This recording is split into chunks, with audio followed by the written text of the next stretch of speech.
Joining us now, former White House Chief of Staff for President Biden, Ron Klain. Ron, good morning. It's good to have you with us. So I'm reading your message this morning that you posted. You write, quote, "It's time to end the freak out and unite behind the Democratic nominee and the only person who has ever beaten Trump."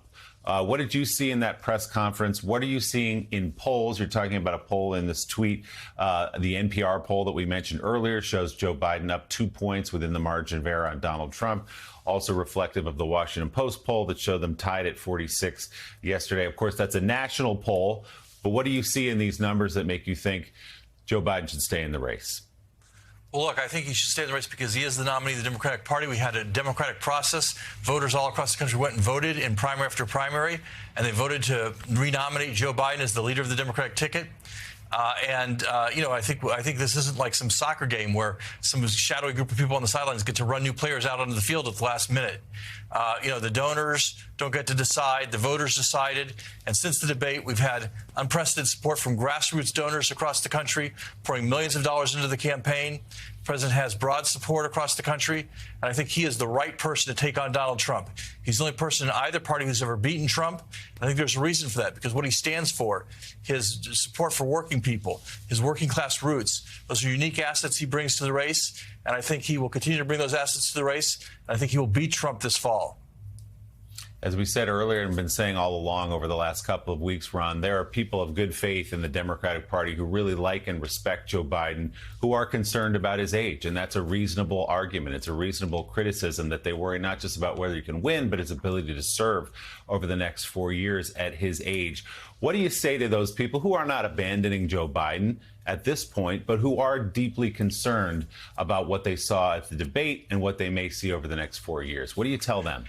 Well, I told him, look at the press coverage yesterday. You saw the president's command of policy issues around the world, his detailed explanation of how NATO is working to try to prevent China from supplying Russia, his explanation of, and you just look at his performance as president. He's brought NATO together. It's larger than ever before, more border with Russia than ever before, to contain Russian aggression in Ukraine and keep it from spreading to the west of Europe.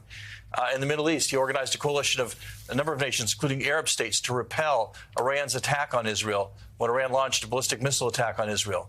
And so I think his functioning in the job, and I think the explanations of the policy issues he gave last night show that he's up to the job, show that he's capable of governing and has unique skills. You hear what the NATO leaders said coming out of the NATO summit yesterday. You saw what Chancellor Scholz said. It's a mistake to underestimate Joe Biden.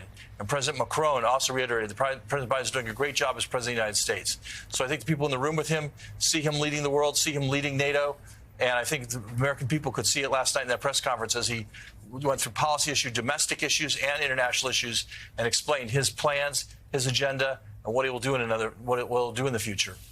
Hey, Ron, good morning. John Flamir. That NPR poll, largely positive for President Biden, does also contain this crosstab that 36% of those surveyed think that President Biden, has the mental fitness to serve, while 50% think Donald Trump does. And certainly the Republicans and Trump himself have been hammering on this issue for years. How does the Biden campaign combat something that feels so baked in right now? Well, I think that, again, it's hard to reconcile that with the fact that most voters in that poll thought Joe Biden should be reelected president. So, I think that his fitness to serve is proven by him serving, and his serving with excellence and distinction, and continuing to lead the world, combating Russian aggression in Ukraine, bringing down prices here at home, doing more to grow the economy, create jobs. I think, the proof that he can be president is that he is president, and I think that's the fundamental metric. So, Ron, obviously the Biden campaign is desperate to turn the page on that debate and get back to drawing contrasts with Donald Trump. And it helps their cause that Trump's about to be in the spotlight again. We anticipate he's going to name his VP choice at any time. There's some rumors it could come tomorrow at his rally in Pennsylvania. And, of course, the Republican convention, starts Monday. What should we be looking for? What should Americans take from Donald Trump these next few days? Well, look, I think that you're going to see the Republicans try to run from and hide their Project 2025 agenda. But Trump's fingerprints are all over it. It's his people. It's his plan. And American people can go, as President Biden said yesterday on social media, they should Google Project 2025 and understand what's in that, what Trump would do if he became president. They're also going to see the Republicans speaking at the convention, and they'll see the MAGA-ness of the Republican Party. And I think that in and of itself will be a setback for the Trump campaign. And look, it's time for Democrats to stop agonizing and start mobilizing. We're on the verge of the Republican convention. It's a time for us to come together as a party, unite behind our nominee, and proceed to get ready for the fall election. Ron, all of this concern, all these questions over the last 2 weeks stem from the debate performance that the president had against Donald Trump on the 27th of June. You were involved in preparing him for that debate. What can you say about the man you worked with in the week leading up to the debate and the man you saw on the stage? Was that an aberration to you? Were you surprised by what you saw in the debate? Because that really is what a lot of voters are trying to sort through. Look, I thought, as the president said, he had a bad night. His practices were better, and he was tired from all the back and forth travel around the world and was suffering from a cold that really constrained his voice and constrained his ability to be forceful in the debate. And he was trying not to lose his voice, which was very scratchy and very impacted by his cold. But the president is absolutely sharp, fit, on top of his game. People could see that for themselves. You don't have to take my word for it. People could see that for themselves last night in the press conference. We saw in the press conference last night was much more typical of what we saw in the debate preparations. And, I worked for President Obama. We had a horrible debate, the first debate in Denver in 2012. And, I think that, sometimes presidents have bad debates. And I promise you we'll have a better second debate. And, I think that the president showed what he's capable of last night in this press conference. And the voters see it every day as he governs, leads the country, and campaigns around the country. Ron, can you see, though, why the idea that the president of the United States couldn't perform almost 2 weeks after he got home from Europe in a 90-minute debate might reinforce the questions that people have about his ability to do the job?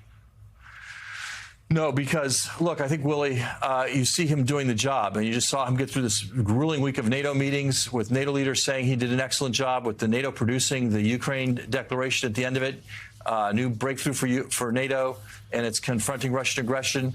I mean, the measure of him being president is being president. We're not hiring a debater-in-chief. We're hiring a commander-in-chief, someone to lead our economy here at home, lead our domestic policy, stand up for freedom around the world, stand up for freedom here at home in the face of the Republicans trying to roll back women's rights. And I think that people see Joe Biden doing that.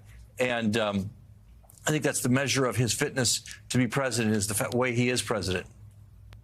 Finally, Ron, the national polls we looked at that are head-to-head, neck and neck within the margin of error the last 2 days do show some strength for President Biden. There have been questions and concerns since the debate about the battleground state polls. We should point out he's still running effectively within the margin of error in the states that really will decide the election, which are Michigan, Pennsylvania, and Wisconsin. So what can you tell voters about what you all see happening inside those battleground states?